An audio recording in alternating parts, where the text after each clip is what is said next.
Benedikt Jóhannesson, Viðreisn segist setja almenna hagsmuni ofar sérhagsmunum. Á framboðslistunum ykkar hins vegar áberandi fólk sem hefur verið í vinnu einmitt við það að gæta sérhagsmuna atvinnulífsins.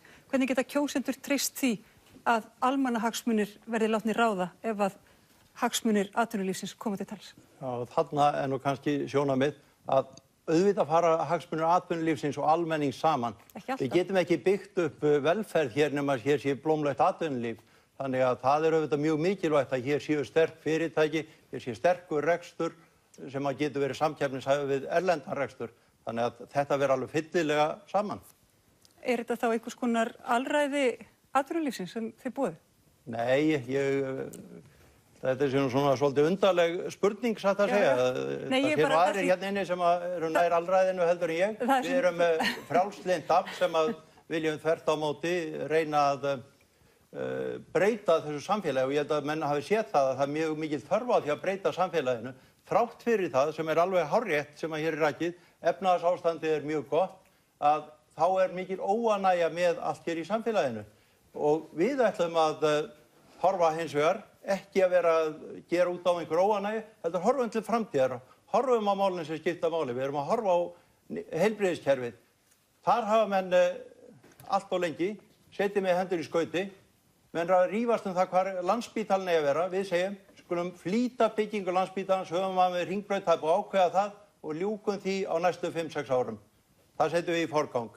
Við erum með heilu landshlutana sem ekki njóta heilbrigðisþjónustu. Það komu ekki geðlæknar á Austurland svo mánuðin skipti.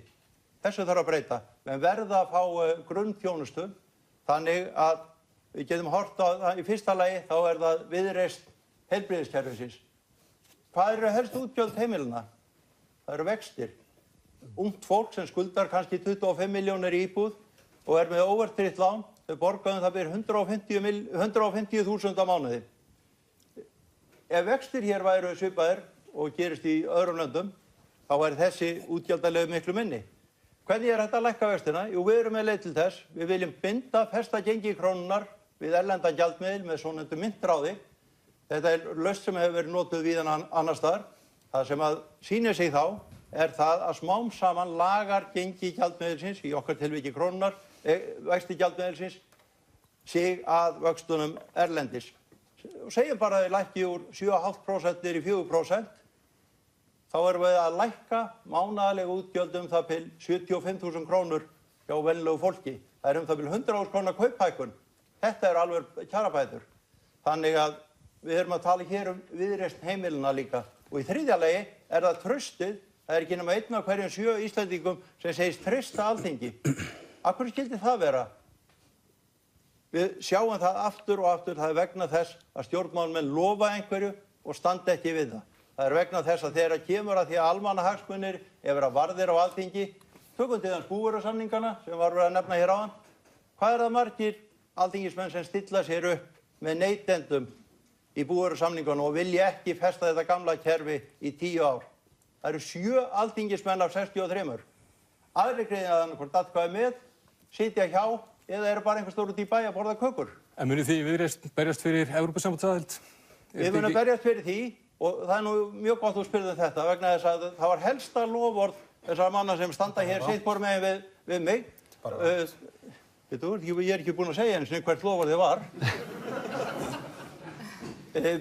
Sá sem stóð undir hérna vinstra megin við mig, ágætur og traustur maður, hann tekur það fram að rétt fyrir kosningar að Sjálfstæðisflokkurinn muni berjast fyrir því að verði kosið með Evrópusambandsaðild á fyrri hluta kjörtímabilsins og þetta var svo heilagt loforð að það var sérstaklega tekið fram og við það munum við standa. Svo er allt í fundinu upp einhver ómöguleiki. Er þannig að vona fólk vantreysti slíku stjórnmálabastri þegar allir flokkarnir hver á fætur öðrum bregðast með þessum hætti? Það er krafa breytingar, það er krafa að byggja upp traust. Það er sem sagt Viðreisn Alþingis. Já, komið sæl. Öryrkjabandalaginu og þá aðildarfélögum þess sem eru 41 talsins og eru með 29.000 félagsmenn, það eru 9% þjóðarinnar, hefur oft sinnis verið lofað bót og betrun í ýmsum málaflokkum sem Öryrkjabandalagið leggur áherslu á. Og nú þætti mér vænt að heyra frá ykkur hvað ykkar framboð hyggjast gera til að bæta kjör og aðstöðu fatlaðs fólks, örorkulífeyrisþega og langveikra á næsta kjörtímabili. Og þá ég að horfa til barna og fullorðins fólks í þessu samhengi og þá með tilliti til heilbrigðisþjónustu, atvinnu, náms, aðgengis og sjálfstæðs lífs. Benedikt, ef að þú svarar spurningu... Ég held við þurfum að hugsa þetta svo litið upp á nýtt. Menn alltaf að hugsa öryrkja, hvað geta þeir ekki? Við höfum að hugsa hvað geta þeir, við höfum að hvetja öryrkja til vinnu, hvetja til þess að þeir geti unnið eins mikið eins og þeir mögulega hafa krafta til. Það enginn sem ætlar sér að verða öryrkið. Það bara ekki markmið nokkurs manns í lífinu. En ég þekki engan sem nú flokkaður í þennan flokk sem vildi ekki sjálfur geta lagt meira af mörkum. En hvað gerum við ef að fólk að vinna? Þá það skert ef það fer yfir rúmlega 100.000 krónur. Þá bitnar það á þeim lífeyri sem fá frá almannatryggingum. Þetta röng hugsun. Við höfum líka að reyna að byggja upp færni, öllu móti. Við verðum að byggja upp aðgengi. Ég vil alveg taka undir það og vil hrósa ríkisstjórnin fyrir það að það var tekið ákveðnum málum á langveiku fólki sem bar allt of háan kostnað. En við höfum ennþá eftir að taka á unglingunum, börnunum. Það þarf að koma geðhjálp í skólana, við þurfum að borga sálfræðiþjónustu. Það svo mörgum sviðum sem að ríkið verður að koma til móts við þessa hópa. Styður þú óbreytt veiðigjald á útgerðina? Benedikt. Við viljum taka upp markaðstengt auðlindagjald, þannig að svaraði nei. Benedikt. Við teljum að það sé rétt að gera breytingar á stjórnarskránni í áföngum og ég held að menn hafa mistað tækifæri bæði árið 2013, síðan aftur núna, en menn hefur gert smá breytingar í hvort skipti og varu hálfnuð með breytingarna.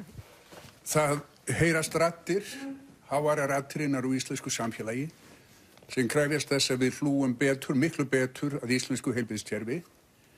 Ef að þið endið í ríkisstjórn að loknum kosningum, hvernig hyggjast þið setja saman heildarstefnu og hrinda í framkvæmd heilbrigðismál á Íslandi og hvernig ætlið að hunskast þess að fjármagna því margt sem samfélagið vill.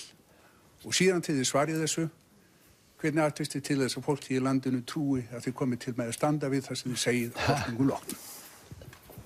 Benedikt, hvernig svarar þú spurningu, Kára? Já, ég held að það skipti mjög miklu máli að við setjum okkur stefnum, að við hugsum hvernig ætlum að byggja þetta upp allt land, en á sama tíma þá hefur við ekki að bíða og gera ekki neitt. Vera að velja einhvern nýjan stað fyrir spítalan og svo framvegis. Það bara komið að aðgerðum í þessu máli og það á að fara að klára þennan Landspítala þar sem menn hafa ákveðið að setja niður. Það verður líka að byggja upp út allt land. Hvernig getum við gert það? Við höfum gert það með samvinnu heilbrigðisstofnana allt land. Við höfum ekki að vera að horfa á það að hér sé eitt sjúkrahús og það sé einhver andstöðu við sjúkrahúsin sem annars staðar eða heilsugæsluna og svo framvegis. Heldur eigum við að byggja upp kerfi þar sem að þessir aðilar geta unnið saman. Það algjörlega nauðsynlegt til þess að allir landsmenn geti notið þeirra bestu heilbrigðisþjónustu sem okkar fjármunir bjóða upp á. Og þú vilt forgangsraða ríkisfé þannig að... Ég held að skipti mjög miklu máli að gera það og taka fyrst og fremst þessi tvö verkefni, annars vegar að byggja upp Landspítalann og hins vegar að byggja upp þjónustu víða land sem byggir á þörfum einstaklinga. Hingað komin Elísabet Erlendsdóttir, hún verkfræðinemi við Háskólann í Reykjavík, hefur látið sig og tekið þátt í hagsmunabaráttu stúdenta. Hún með spurning til ykkar varðandi menntamál. Gjörðu sér. Takk. Sælöll, gaman að sjá ykkur. Nú hefur lánasjóður íslenska námsmanna verið mikið í umræðunni, enda eitt helsta hagsmunamál íslenska stúdenta og það því mjög mikilvægt fyrir okkur að vita að ef frumvarp núverandi menntamálaráðherra lánasjóð íslenska námsmanna nær ekki fram að ganga fyrir kosningar, mun ykkar flokkur beita sér fyrir því að leggja fram slíkt frumvarp og ef svo hvaða breytingar teljiði að sé þörf miðað við núverandi kerfi LÍN? Því að við viljum ekki bíða í 4 ár í viðbót eftir betri lánasjóði. Mér heyrist umræðan benda til þess að þetta mál væri alveg hægt að ná breiðri sátt. Það að segja að allir tala það að það væri gott að hafa styrki og hins vegar þá vilja ekki hafa það nákvæmlega eins og Illugi leggur til. Ég held að það sniðugt að hafa styrki sem hvetjandi til þess að menn hraði sínu námi þannig að ég held að þar sé margar góðar hugmyndir í þessu. Hins vegar var frumvarpið lagt fram á síðustu dögum vorþings núna í vor, en hafa ekki fengið nægan tíma til þess að ræða þetta. Ég held hins vegar að hér sé alveg kominn grunnur til þess að ná samstöðu sem muni koma námsmönnum vel.